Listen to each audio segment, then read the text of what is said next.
नमस्कार दोस्तों, स्वागत है आपका जेबीबी क्लासेस के ऑनलाइन प्लेटफॉर्म पर। आप सबको पता है अपन विद्युत वाला चैप्टर पढ़ रहे हैं। इसमें अपन ने विद्युत धारा पढ़ ली है, विद्युत परिपथ पढ़ लिया है, विद्युत विभव, विद्युत विभवांतर। इसके अलावा अपन ने विद्युत परिपथ में काम आने वाले सारे अवयव अपन पढ़ चुके हैं, ठीक है ना। इसके अलावा एक महत्वपूर्ण नियम अपन ने ओम का नियम भी पढ़ लिया है।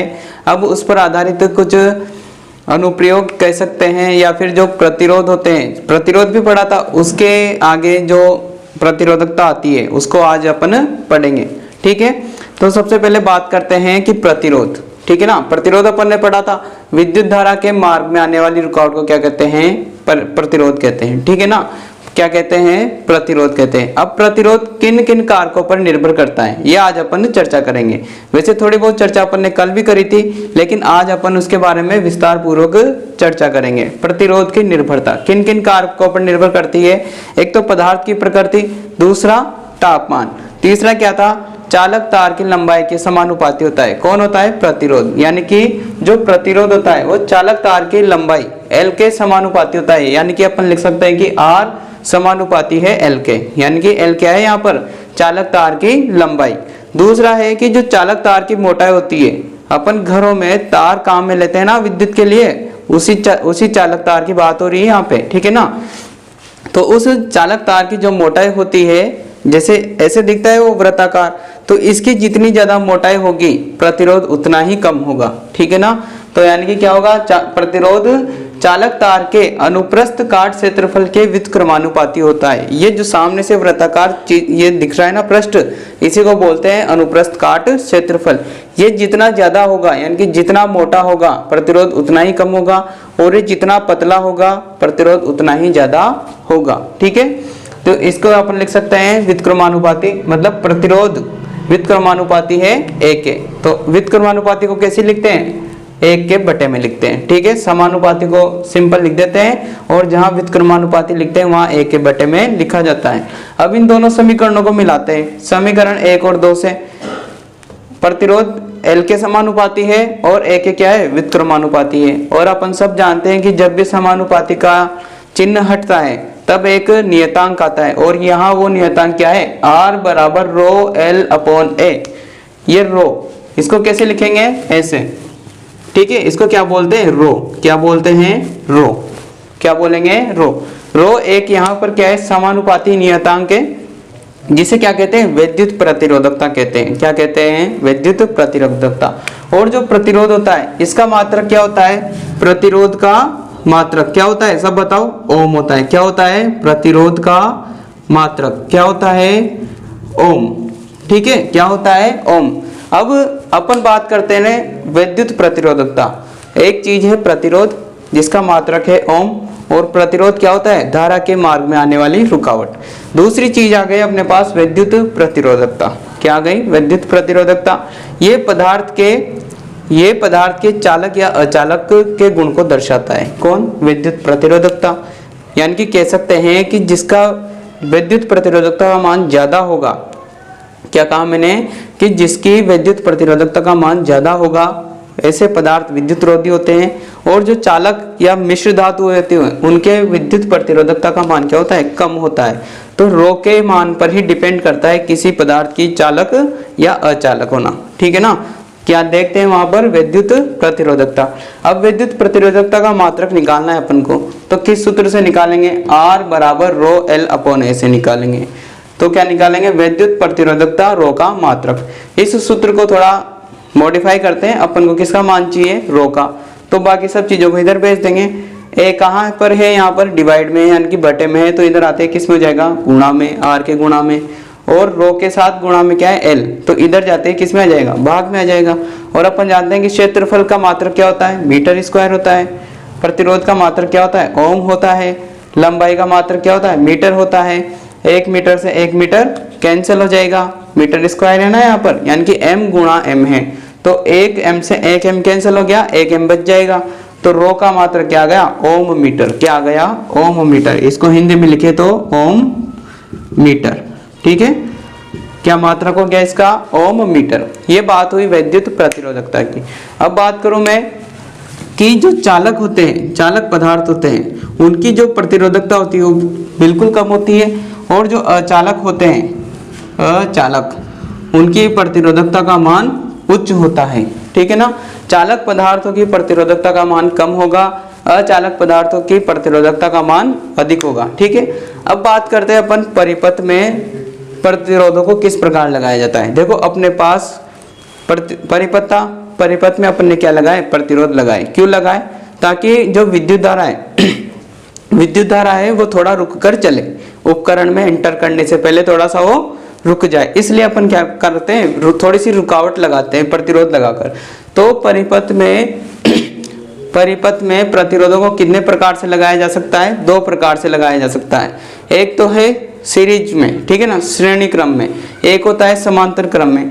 क्या होता है श्रेणी क्रम, क्या होता है समांतर क्रम, उसके बारे में आज अपन श्रेणी क्रम समझेंगे, कल अपन समांतर क्रम पर चर्चा करेंगे। तो श्रेणी क्रम को समझने का प्रयास करो कि जैसे अपन खेल खेलते थे ना बचपन में, कि एक अपन यहाँ खड़े हो गए, फिर दूसरा अपने साथ खड़ा हो गया, फिर तीसरा अपने साथ यहाँ खड़ा हो गया, चौथा अपने सारे दोस्त ऐसे खड़े हो गए और सबने एक दूसरे का हाथ पकड़ लिया, ऐसे पकड़ लिया, तो अपना एक हाथ दूसरे दोस्त के दूसरे हाथ से पकड़ रखा है, फिर दूसरे दोस्त का दूसरा हाथ तीसरे दोस्त के पहले हाथ से पकड़ रखा है। तो जब प्रतिरोधों को इस प्रकार लगाया जाता है किसी परिपथ में, तो ये कहलाता है श्रेणी क्रम। क्या कहलाता है? श्रेणी क्रम। यानी कि अपन कह सकते हैं कि किसी प्रतिरोध का दूसरा सिरा दूसरे प्रतिरोध के पहले सिरे से जुड़ा हो, और दूसरे प्रतिरोध का दूसरा सिरा तीसरे प्रतिरोध के पहले सिरे से जुड़ा हो, तब क्या कहलाएगा? ये संयोजन कहलाता है श्रेणी क्रम। अब आप कहोगे कि परिभाषा कैसे बनाए? इसकी परिभाषा बनाने के लिए देखो, प्रतिरोधकों का श्रेणी क्रम संयोजन। इसमें क्या लिखना है कि प्रतिरोधकों का ऐसा संयोजन जिसमें एक प्रतिरोध का एक सिरा दूसरे प्रतिरोध के दूसरे सिरे से जुड़ा हो, तो ऐसा संयोजन क्या कहलाता है? श्रेणी क्रम संयोजन कहलाता है। कैसे? प्रतिरोध का एक सिरा दूसरे प्रतिरोध के दूसरे सिरे से जुड़ा हो, क्या कहलाता है संयोजन? श्रेणी क्रम संयोजन कहलाता है। अब बात करते हैं श्रेणी क्रम संयोजन में क्या किसका मान बदलता है, किसका मान नहीं बदलता। तो देखो, जब अपन परिपथ ऐसे का बनाते हैं तो यहाँ V वोल्टता की कोई बैटरी ले ली अपन ने, ठीक है ना, इसकी वोल्टता कितनी है? V है। कितनी है? V। जब यहाँ I धारा प्रवाहित होगी तो अभी तो एक ही रास्ता है आर पार, तो इसमें I धारा तो प्रवाहित होती रहेगी, मतलब I का मान बदलेगा नहीं, क्योंकि रास्ता तो एक ही है, I को जाना इसी पर है। लेकिन ये क्या करता है? ये प्रतिरोध तो अलग वोल्टता पर काम करता है, ये वाला प्रतिरोध अलग वोल्टता पर काम करता है, ये वाला प्रतिरोध अलग वोल्टता पर काम करता है। क्यों करता है? क्योंकि तीनों प्रतिरोध है, इनके मान यानी कि जो इनकी प्रतिरोधकता है वो अलग अलग है। ठीक है ना? जैसे अपन बात करते हैं ना, कोई 5 ओम का है, कोई 10 ओम का है, कोई 15 ओम का है, तो वो वोल्टता भी अलग अलग लेते हैं। ठीक है ना? तो जब अपन वोल्टमीटर के 2 तार इनके सिरों पर लगाएंगे तो इसके सिरों पर वोल्टता लगाएगी, जब वोल्टमीटर के दोनों तार इसके सिरों पर लगाएंगे तो यहाँ वोल्टता अलग आएगी, इसके सिरों पर लगाएंगे तो यहाँ वोल्टता अलग आएगी।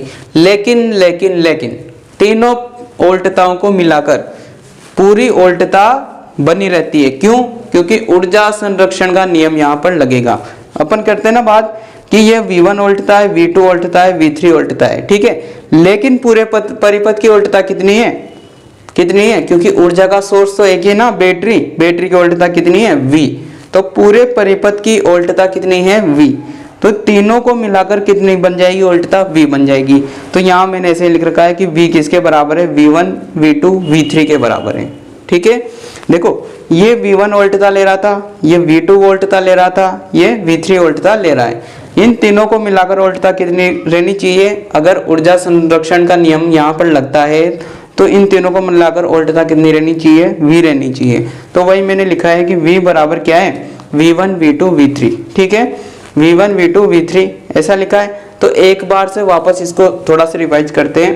प्रतिरोधकों का श्रेणी क्रम संयोजन क्या होता है? प्रतिरोधकों का श्रेणी क्रम संयोजन, प्रतिरोधकों का ऐसा संयोजन जिसमें एक प्रतिरोध का एक सिरा दूसरे प्रतिरोध के दूसरे सिरे से जुड़ा हो, ऐसा संयोजन क्या कहलाता है? ऐसा संयोजन कहलाता है श्रेणी क्रम संयोजन। श्रेणी क्रम संयोजन में I का मान अपरिवर्तित रहता है, अपरिवर्तित रहेगा, कोई चेंज नहीं होगा। इसके अंदर भी I धारा बह रही है, इसके अंदर भी I धारा बह रही है, इसके अंदर भी I धारा बह रही है, ठीक है। लेकिन V का मान परिवर्तित होता है। देखो ये अलग वोल्टता लेगा, ये अलग वोल्टता लेगा, ये अलग वोल्टता लेगा, इसलिए V का मान क्या होगा, परिवर्तित होगा। माना R1, R2 व R3 तीन प्रतिरोध श्रेणी क्रम में संयोजित है। अपन ने क्या कर दिया कि अपन ने मान नहीं लिए कि ये इतने ओम का है, अपन ने मान लिया कि ये R1 ओम का है, दूसरा R2 ओम का है, तीसरा R3 ओम का है, ठीक है, ऐसे मान लिया। और ये V1 वोल्टता ले रहा है, ये V2 वोल्टता ले रहा है और ये V3 वोल्टता ले रहा है। अब इस प्रतिरोध पर क्या करते हैं, अपन ओम का नियम लगाते हैं। अपन ने ये तो देख लिया कि V बराबर किसके होगा, V1, V2, V3 के। अब ओम का नियम लगाएंगे, क्या जानते हैं अपन ओम के नियम से, V बराबर क्या होता है, IR होता है। तो पहले प्रतिरोध पर ओम का नियम लगाओ, V का मान कितना है, V1, I तो I है ना, तो V1 बराबर I, R का मान कितना है, R1, तो V1 बराबर IR1। इसको मैंने समीकरण नंबर 3 दे दिया। अब दूसरे प्रतिरोध पर लगाओ, V2 बराबर IR2। देखो दूसरे प्रतिरोध पर वोल्टता का मान कितना है, V2 है, R का मान कितना है, R2 है, I तो वही है, तो V2 बराबर IR2। वैसे ही तीसरे प्रतिरोध पर लगाया, वोल्टता का मान कितना है, V3, तो V3 is equal to I तो I है ना, और प्रतिरोध कितना है, R3, तो V3 is equal to IR3। ये हो गई। और समीकरण नंबर 5 तक आ गए अपने। पहली समीकरण ये है, दूसरी ये, तीसरी, चौथी और पांचवी। अब समीकरण नंबर 1 में मान रखेंगे, किससे रखेंगे, 2, 3, 4 और 5 से मान रखेंगे। तो V की जगह तो क्या आ गया, IR आ गया, V1 की जगह IR1, V2 की जगह IR2, V3 की जगह IR3 आ गया। अब इधर से अपन I इन तीनों को क्या करेंगे, कॉमन लेंगे, और इधर वाले I से ये कट जाएगा, तो क्या बच जाएगा, R इज इक्वल टू क्या हो जाएगा, R1, R2, R3। तो इसका निकालने का मूल उद्देश्य क्या है, अभी ये तो समझ में नहीं आया होगा, ठीक है। इसके पीछे उद्देश्य ये है कि जब प्रतिरोध श्रेणी क्रम में लगे होते हैं तो इनका कुल प्रतिरोध कितना होगा। इसका मूल उद्देश्य यही है कि अपन ने जो तीन प्रतिरोध माने ना, तो इनका एक पूरा मिलाकर प्रतिरोध निकालना है कि तीनों को मिलाकर कितना प्रतिरोध होता है। तो इन तीनों को मिलाकर कितना प्रतिरोध हो गया, R प्रतिरोध हो गया। सीधे जोड़ लिया अपन ने, कुल प्रतिरोध कितना आ गया, पहले का प्रतिरोध जोड़ लिया, दूसरे का, तीसरे का, तीनों प्रतिरोधों को जोड़ लिया और अपना कुल प्रतिरोध आ गया। तो अपन कह सकते हैं कि जब प्रतिरोध श्रेणी क्रम संयोजित होते हैं, मतलब परिपथ में श्रेणी क्रम संयोजन में जुड़े होते हैं, तब जो मूल या कुल प्रतिरोध होता है वो उनके बीजगणितीय योग के बराबर होता है। अब आप कहोगे कि सर 3 ही लगा सकते हैं क्या, नहीं, आप 2 भी लगा सकते हो, आप 10 भी लगा सकते हो, आप 100 भी लगा सकते हो, आप 1000 भी लगा सकते हो, कितने भी प्रतिरोध आप श्रेणी क्रम में जोड़ सकते हो। तो उनका मान कैसे निकालेंगे, तो देखो मैंने n प्रतिरोध लिए हैं, माना n प्रतिरोध श्रेणी क्रम में संयोजित है, ठीक है। n कितने भी हो सकते हैं, आप कितने भी मान सकते हो, 10,000, 1 लाख, ठीक है ना, कितनी भी संख्या हो सकती है। तो उनका कुल प्रतिरोध कैसे निकालेंगे, उन सभी को बीजगणितीय योग के रूप में, मतलब उनका बीजगणितीय योग कर लिया जाता है, सारों को जोड़ लिया जाता है, इस और क्या आ जाता है, कुल प्रतिरोध आ जाता है परिपथ का, ठीक है। मान लो इस परिपथ में 10 प्रतिरोध जुड़े थे, तो 10 के 10 को ही जोड़ लो, कुल प्रतिरोध आ जाएगा। तो श्रेणी क्रम बहुत ईजी है। श्रेणी क्रम प्रतिरोध, जब प्रतिरोध श्रेणी क्रम संयोजित होते हैं तो उनका कुल प्रतिरोध निकालने के लिए अपन उनको सीधे जोड़ लेते हैं। तो ये था अपना श्रेणी क्रम संयोजन। कल पढ़ेंगे अपन समांतर क्रम संयोजन। अगर आपको इस वीडियो में कोई भी डाउट हो तो आप कमेंट बॉक्स में जरूर बताएं। Thank you.